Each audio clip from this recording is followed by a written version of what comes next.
Operation सिंदूर में पाकिस्तान को सबक सिखाने, उसे संघर्ष में बुरी तरह से मात देने, आतंकियों और आतंकी अड्डों को मिट्टी में मिलाने के बाद भारतीय सेना के हौसले बुलंद हैं। किसी भी तरह की चुनौती से निपटने के लिए भारतीय सेना लगातार खुद को अपग्रेड कर रही है। तीनों सेनाओं को अत्याधुनिक हथियारों से लैस किया जा रहा है। नई तकनीकों और मॉडर्न टैक्टिकल व्हीकल से भारतीय सेनाएं पूरी तरह से लैस हैं। एलओसी पर गुजरात और राजस्थान की सीमा पर तीनों सेनाओं का त्रिशूल युद्धाभ्यास इसकी झलक दिखा चुका है।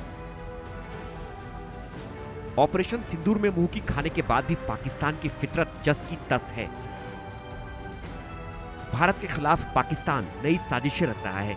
इसके लिए उसने बांग्लादेश का सहारा लिया है। जिस बांग्लादेश की समुद्री सीमा पाकिस्तान को छूती तक नहीं, उस बांग्लादेश से नौसेना के आपसी सहयोग का दिखावा कर पाकिस्तान ने अपने युद्धपोत को चटगांव पोर्ट पहुंचाया है। यानी बांग्लादेश के बहाने पाकिस्तान भारत को घेरने की कोशिश कर रहा है। उधर चीन भी बांग्लादेश में अपनी जड़ें जमाने की कोशिशों में लगा है। हालांकि पश्चिम में भारत की तीनों सेनाओं का युद्धाभ्यास और अब पूर्वोत्तर में होने जा रहा वायुसेना का युद्धाभ्यास पाकिस्तान, बांग्लादेश और चीन तीनों को एक साथ जवाब के साथ चेतावनी भी है कि भारतीय सेनाएं हर तरह की चुनौतियों का सामना करने और पलटवार करने के लिए तैयार है। इस बीच हाल ही में भारतीय सेना ने सोशल मीडिया पर वीडियो पोस्ट कर सेना की ताकत, तैयारियों और चुनौतियों से निपटने की क्षमता की झलक दिखाई है। वीडियो में सेना अत्याधुनिक हथियारों से लैस है, मॉडर्न टैक्टिकल व्हीकल्स और नई तकनीक से लैस है। सेना के जारी वीडियो में हर परिस्थिति, हर मौसम और हर दुर्गम इलाकों में भी सेना दुश्मनों पर पलटवार कर सकती है, इसकी झलक दिख रही है। सेना की फुर्ती सेना के हाथों में घातक और अत्याधुनिक हथियार दिखाते हैं कि दुश्मनों ने अगर किसी तरह की हिमाकत की तो उनका संहार निश्चित है। वीडियो में दिख रहा है कि भारतीय सेना के पास प्रिसीजन वेपन सिस्टम, स्मार्ट मिसाइलें, नेक्स्ट जनरेशन मिलिट्री व्हीकल्स मौजूद हैं। किसी भी दुर्गम क्षेत्र, पहाड़, घने जंगलों तेजी से ऑपरेशन को अंजाम दे सकती है।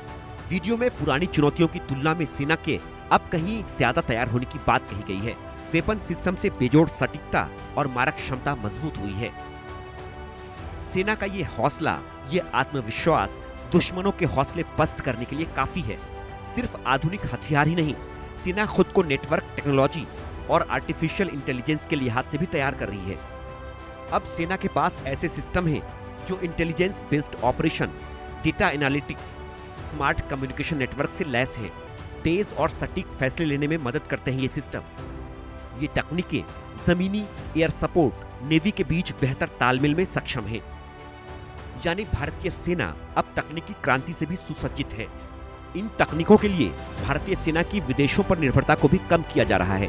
डीआरडीओ अत्याधुनिक स्वदेशी हथियारों से ही सेना को लैस नहीं कर रहा, बल्कि अत्याधुनिक तकनीक में भी भारत को आत्मनिर्भर बनाने में जुटा है। डीआरडीओ के साथ ही कई भारतीय निजी कंपनियां भी सेना को अत्याधुनिक तकनीक से लैस करने में जुटी हैं। भारतीय सेना की ओर से जारी ये वीडियो बताता है कि जल्द ही भारतीय सेना दुनिया की सबसे मजबूत सेनाओं में से एक होगी। भारतीय सेना पाकिस्तान और चीन जैसे दुश्मन देशों के लिए काल नहीं, महाकाल साबित होगी। Bureau report, India news. दो खास मेहमान मेरे साथ इस वक्त जुड़ रहे हैं। Group captain UK Devnath defence expert के तौर पर और कर्नल टार टीपी त्यागी मेरे साथ डिफेंस एक्सपर्ट के तौर पर जुड़ रहे हैं। बहुत स्वागत है आप दोनों का हमारे साथ जुड़ने के लिए। Group captain